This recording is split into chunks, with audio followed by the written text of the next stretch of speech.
Most beginners don't lose money in the stock market because they stupid. Most beginners truly lose money in the stock market because nobody gave them the information. You go to work, you have your 9 to 5, you stretch that check out, and by the end of the month, you tapped out.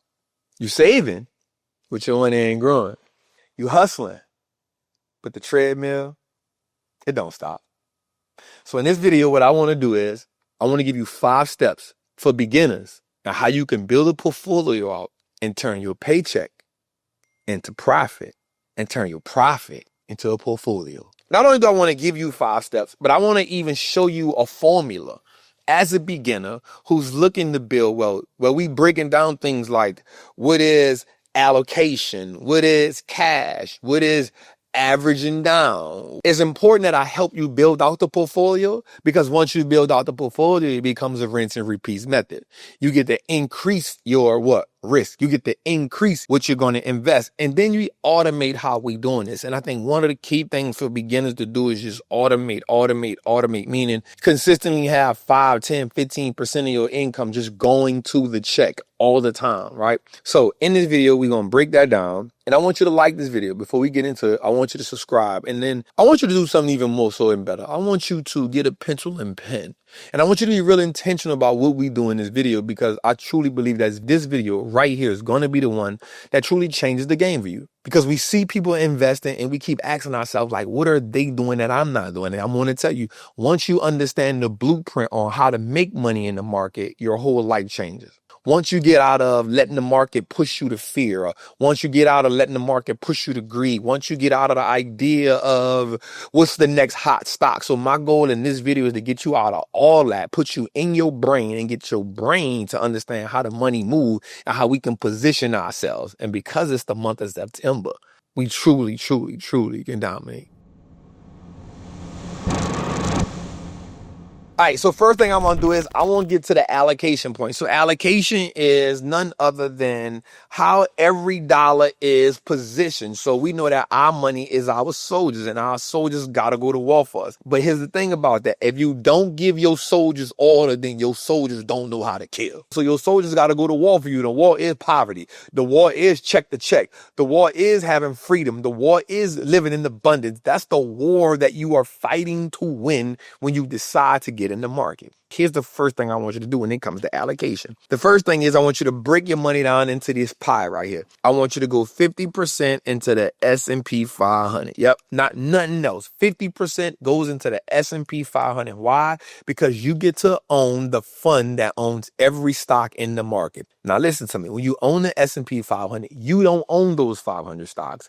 You are investing in the fund, and the fund is distributing the money, and you're getting the returns. Why are we going 50% as a beginner? Because that becomes the base of your portfolio. You haven't built up the risk tolerance. You don't really know how to allocate your cash the right way. You don't really know what a great stock looks like from a financial perspective. You don't know how to navigate when the market is going up and when the market is going down. You don't know how to allocate that. What you want to do as a beginner, your goal is, I want to be invested.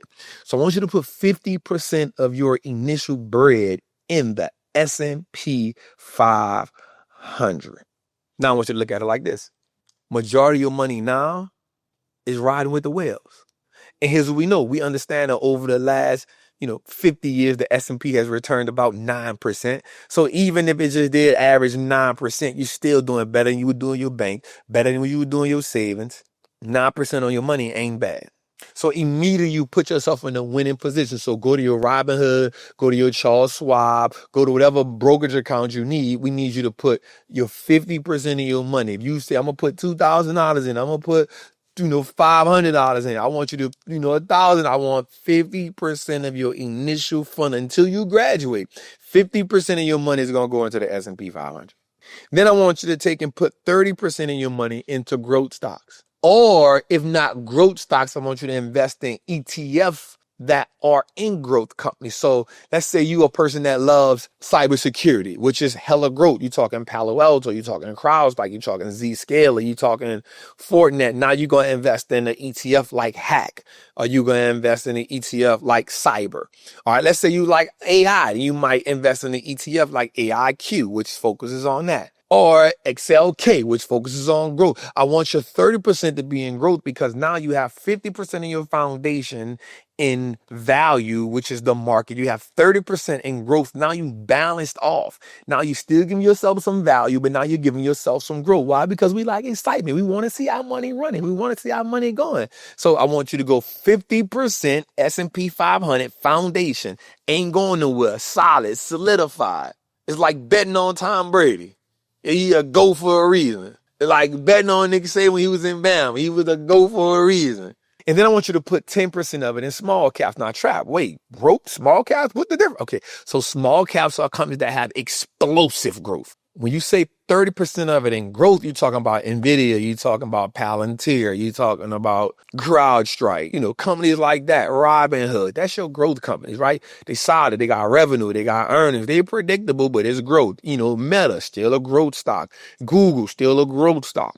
But now we're going to scale down a little bit and we go to the companies that have really, really, really a lot of upside. We're talking about your quantum computing stocks, right? We're talking about small cap and mid cap stocks that have big, big upside, but they got a lot of growth to do. Well, the reason why we only going to put 10% into this is because we don't want a lot of our returns to be focused on stocks that have explosive growth. So we took and put 30% of it in the technology sector, the ETF that's now we putting 10% in just, specific, like some Kathy Woods, like data dogs or something. Now this is going to hurt people's feelings. I know it. We're going to go 5% in dividends. Sure, why would I only put 5% in dividends? Well, it depends on where you are as an investor. Now, if you are under, watch what I'm about to say here. If you are 40 and under, I want you to go 10% small cap, 5% dividends. If you are 45 and over, so from 40 to 45, you got to make the decision. But if you are 45 and over, so now you got 55, you got 65. So you got 20 years of dividends. So if you're 45 and over, I want you to swap it out and I want you to go 30% dividends and then you go 5% small cap and then you go 10% growth. But if you're under 40 and under, I want you to go 5% dividend. Why? Because you're going to really want to build out. You got so much upside. You can let growth be the catalyst and you can then be building those dividend companies up for what? Long-term passive income. Well, Trap, what shouldn't I be doing is here? Listen, investors is not cookie cutter. I want you to understand something. If you younger, if you're 20, you going to want that growth. And so now putting 5% in dividends allows you to build up a portfolio. And then as you build your portfolio, that 5%, think about this, 5% of $1 million, 5% of 10 million, 5% of 5 million. That's still good dividend money. So that's why if you're younger, you're going to go with that explosive growth that's really going to get you. So that growth and then that small cap going to really put you in a different type of ball game, in a different type of area when it comes to your money. And then I want you to go 5% in cash because I always want you to be putting cash in the market. I always want you to be putting cash in the market. That's why I want you to be automating. Imagine your paycheck being split into 3 teams: builders, explorers, guards, and then the watchhawks. Each one of them protect a different type of front. That's what building wealth is all about. It's about putting yourself in a situation where your money works for you, but your money is actually protecting you. Your money is protecting you from financial fatigue. Your money is protecting you from putting money in the boat and the boat got holes in it. Your money becomes what's protecting you from any type of financial crisis. The second step is about cash. You don't build wealth off panic. You build wealth off pure peace and strategy. Cash becomes the oxygen and you don't notice it till it's gone. The problem is when you run out of cash in the middle of the storm, your portfolio suffers. The best time to be buying assets is when there is trouble in the markets. A lot of times we trying to buy assets when the market is high. We trying to buy assets when the market is running because we have this fear of missing out. Fear of missing out only smacks us in the face when we realize we can never miss out on nothing in the market. There's no such thing. There's no such thing as fear of missing out. It's a concept, it's real, but you're never missing out because the market always has a stock that's ready to run. If you're in the right position, you can't miss out on it. My third one is called averaging down. So a lot of people like to dollar cost average. I like to average down. So dollar cost averaging is basically, you're buying something every month. I don't believe that that's the right way.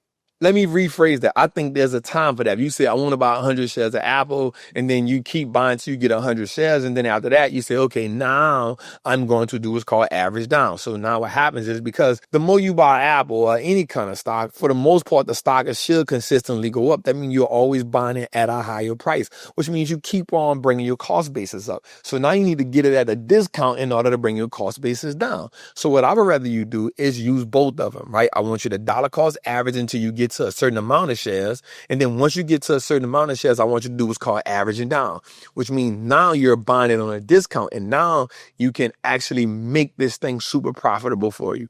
Now, let me say something right here. Like, I don't think your portfolio should have more than 10 stocks in it. Once you get more than 10 to 12 stocks in your portfolio, you should start another portfolio. Why?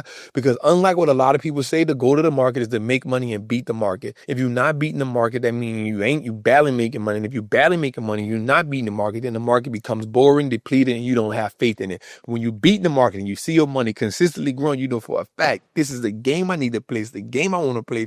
And this is what ownership and freedom is like. Before we go any further, make sure you like and subscribe to this video.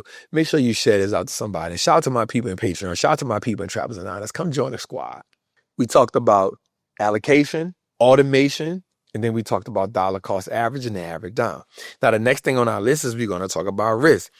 As smart investors, you do not chase returns. You survive the storms. Let me say that. As a smart investor, you don't chase returns. I say that in fear of missing out. We don't chase returns. We actually survive the storms. Think about risk like a fire in a fireplace. It warms the house, but if it gets out of control, it'll burn that house down. So I need you to understand that when we in the market, we cooking. And you got to understand what your risk tolerance is. Not knowing your risk tolerance is puts you in a situation to get burned a lot of times. It puts you in a situation to get hurt a lot of times. Knowing your risk, knowing how much I'm willing to risk in this market. Number, and on side of risk, I want to put this on the side of that as a caveat to it. Do not sell when the market go down. Only buy more. When it comes to risk, you got to be asking yourself, is the market consistently working for me?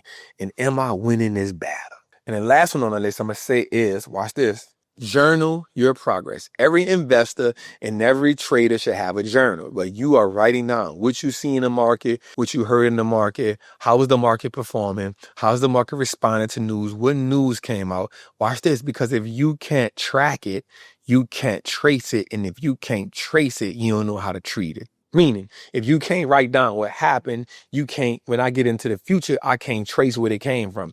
If I can't trace where it came from, I don't know how to treat it. I don't know what to do with it. I don't know how to handle that. That there puts you at a disadvantage. The market is something that you got to consistently be aware of time and time again. And if you put all these things together, you really just build a real powerful portfolio because you learned about allocation, you learned about risk management, you've learned about automating your money, you've learned about how to review the market. This is the shift from surviving to thriving. You don't got to be rich to start, but you got to start. Let me rephrase that. You don't got to be rich to start, but in order to get rich, you got to start. That's a better way of saying that.